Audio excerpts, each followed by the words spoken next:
Have you ever felt like that Bruno Mars ditty, the Lazy Song?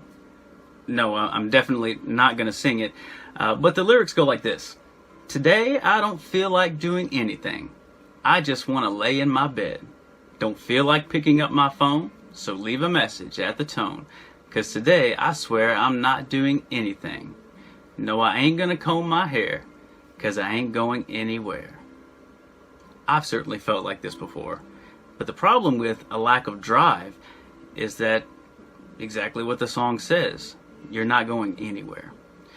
Now, the temptation to lose the drive comes from a lot of different places. One of them can be burnout, where you've done something for so long, you just lost your sense of passion. You don't care anymore.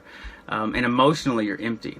Another one could be complacency. This is where you have reached a spot where things are going relatively good, you're feeling fine, you don't feel the need to work extra hard or whatever, you're just satisfied and so you just settle. But you don't improve or you don't grow when that happens. Another reason why your drive might decline is being overwhelmed. This means you have your focus set on too many different things. You're over here, you're over there, you're doing this, you're doing that, and as a result, you're giving 10% to 10 things, whereas you could be giving 90 or 100% to one thing. So it definitely derails your drive when you're stretched so thin. And then another one, beyond just being lack of focus, is lack of vision. That's where you don't pay attention to what it is that you want to achieve. You don't hold that dream in your heart, and you don't have a vision that you want to accomplish. And so all of those things can steal your drive and leave you bogged down. Drive is the opposite of that.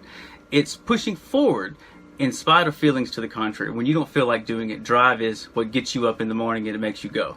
It makes the rubber hit the road. You get your grind on all day long because you're committed and devoted. It's the driving force of achieving your goals. That's why it's called drive. One thing that I do want to emphasize, and some people look around and they say, well, this guy's got drive or that girl's got drive, but, it's just something about them. I don't have it. I can't do it. Drive is a skill. And because it's a skill, it's something you can develop. So today I want to give you 7 D words that show you how to rev up your drive and conquer the world.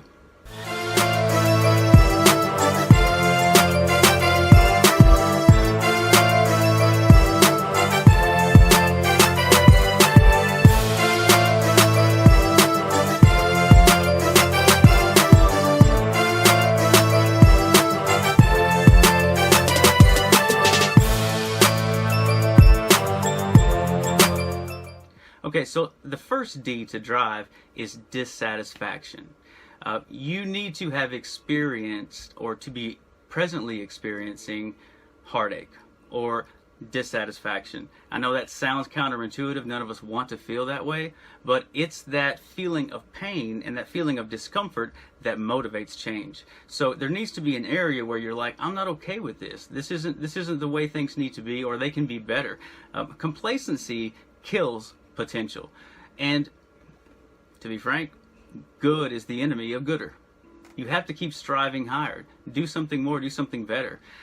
There was a time in my life where I kind of let myself go and developed, well, here's another D word, the Dunlap disease. My belly done lapped over my belt. And so I needed to lose some weight.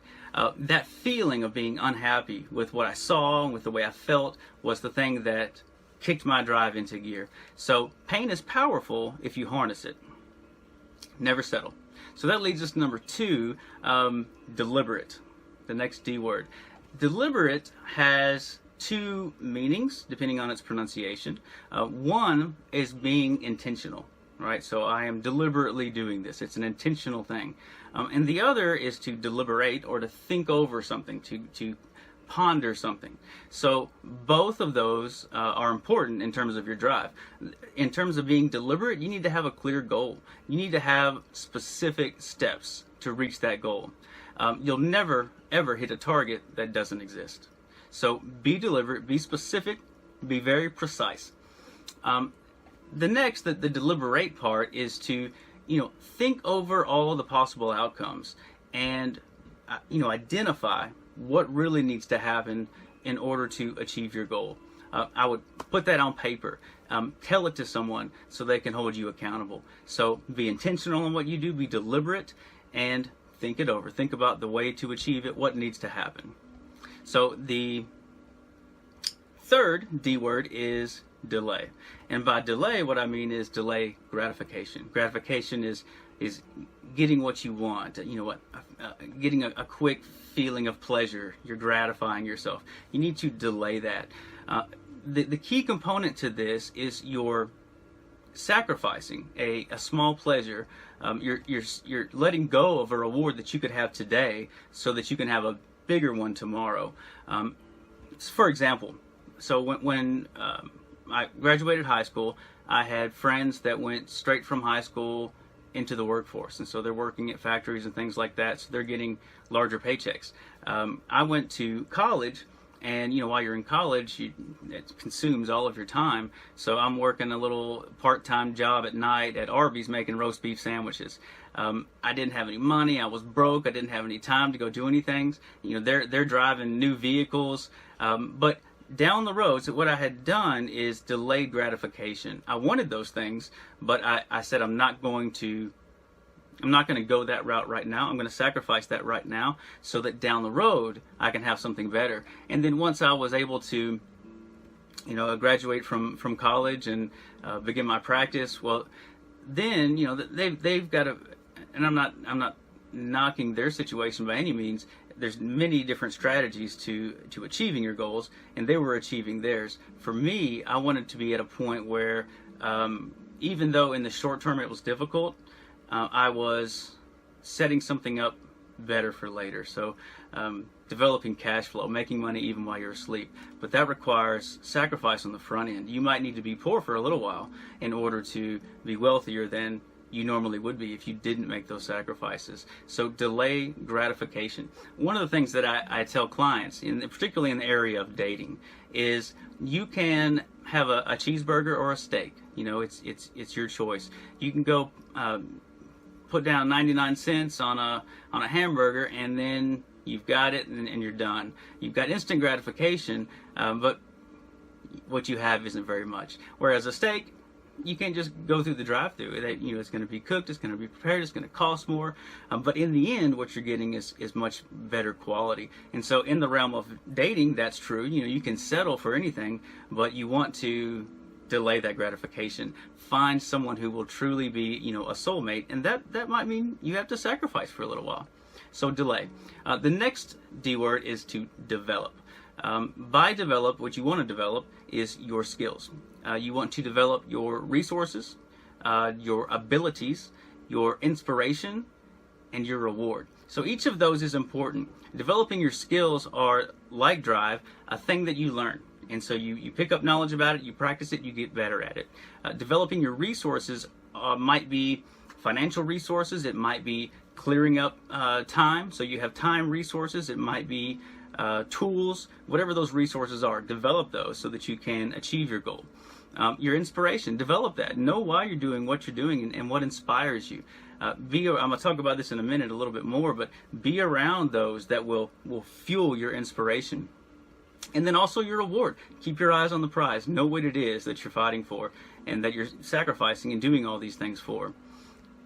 When I decided to start my own business, I knew where my knowledge and experience, my strengths were in terms of counseling and knowledge and techniques and those kind of things, but I had to develop what I didn't know. I had to take a long, hard look at things that I wasn't familiar with. So business structures, tax laws, bookkeeping practices, customer service. These are all things I had to develop so that I could be successful. Just being good at the thing that you're doing in your business is not sufficient. There are a lot of other skills and abilities and resources necessary. So definitely take the time to develop those things. And then practice. Identify what's weak or what just needs improving that you could be better at, and then attack it. And that requires consistency, which leads to our fifth D, which is a compound. It's discipline and determination. These are similar, but they're not the same. Discipline is exercising restraint. It's not instantly reacting to every thought or every impulse or every feeling that comes across you. You are self-controlled. You are disciplined. Another thing that I'll go over with clients is the difference between, and this is counselor jargon, but ILC versus ELC. ILC is an internal locus of control.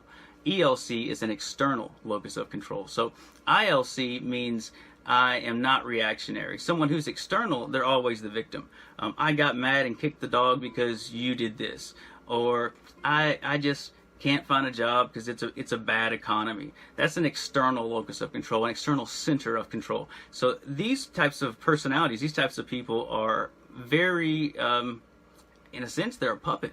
They're left to the whim of circumstance and whatever seems to be happening. All they can do is react to that. Whereas in an internal locus of control, you choose.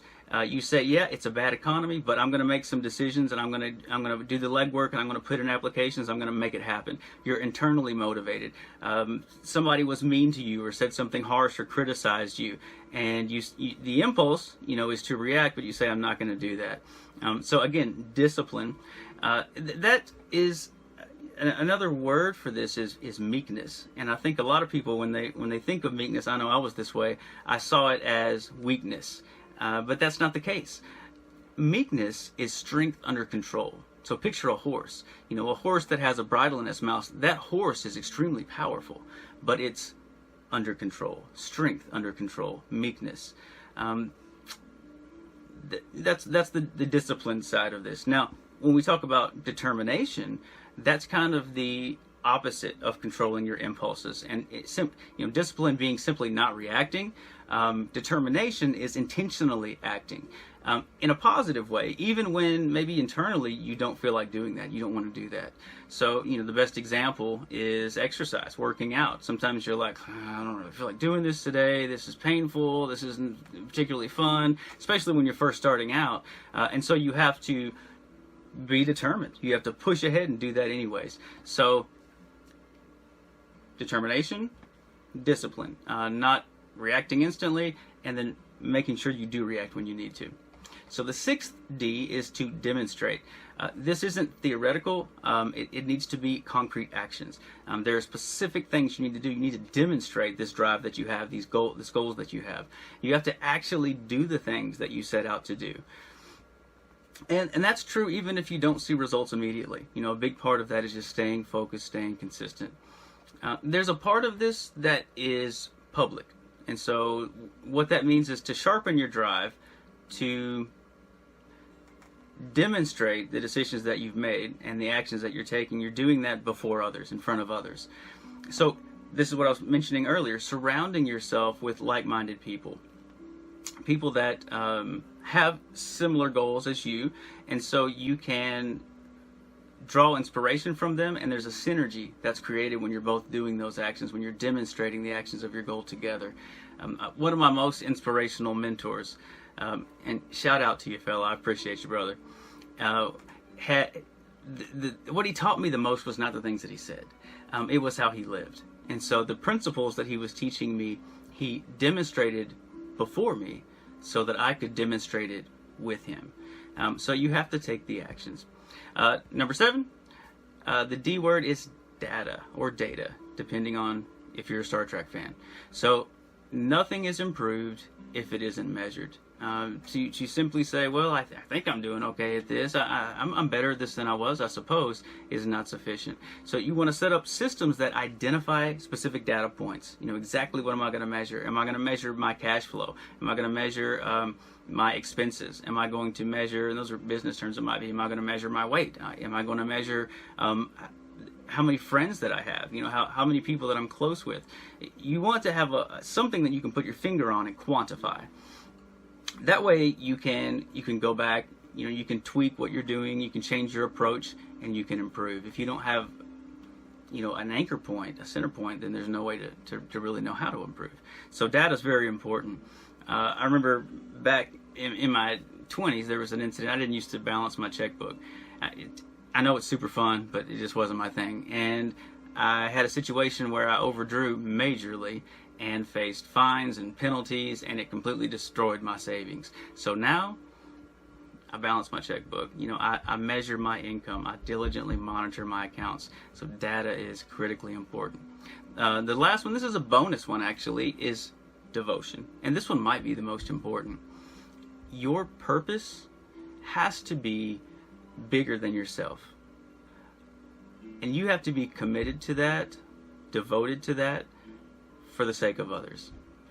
This devotion is so important because it's what will spark your drive and help you to not only be disciplined and self-controlled, but also determined in carrying things out. I had an elderly neighbor once who we had this massive snowstorm, and she had a long driveway she had to get out, and so she was going to get out there with the shovel and try to do it. Her driveway wasn't a short driveway; it's a very long driveway. And I didn't feel like going out there and shoveling snow. I just shoveled snow in my driveway. I didn't want to do another one, but I cared about her well-being. I was worried about her hurting herself, slipping and falling, or being stuck in the house, not being able to get out. So went over there and shoveled snow. Now that's not kudos to me. That's to emphasize that it needs to be bigger than you. When I thought about her and her well-being, then I had plenty of drive because it was bigger than me. It wasn't about me. The same is true. There was a time when my family and I lived in a rental home, and there was very little insulation. In fact, there was like no insulation in the roof. When we moved in, it was in extreme disrepair, and this kind of tells you a little bit about where I started from. At one place in the house, you could look up and you could see stars where there was a hole in the roof. All they did is shingled it, so there's like no insulation. It was cold. I was watching my family be cold in winter. We were having to crank all kinds of space heaters, and that right there, my desire to give my family something better sparked my drive. It was bigger than me. Working hard, doing internships, doing all the things that I need to do was not for me. So being truly devoted will amplify your drive. So there you have it. 7 keys for igniting your drive and keeping its fires burning. So you can remember this acronym: D, D, D, D, D, D, D, or D. Or you could just remember duh, because after all, maintaining your drive is a no-brainer. Until next time, don't just be transformed, be kinged.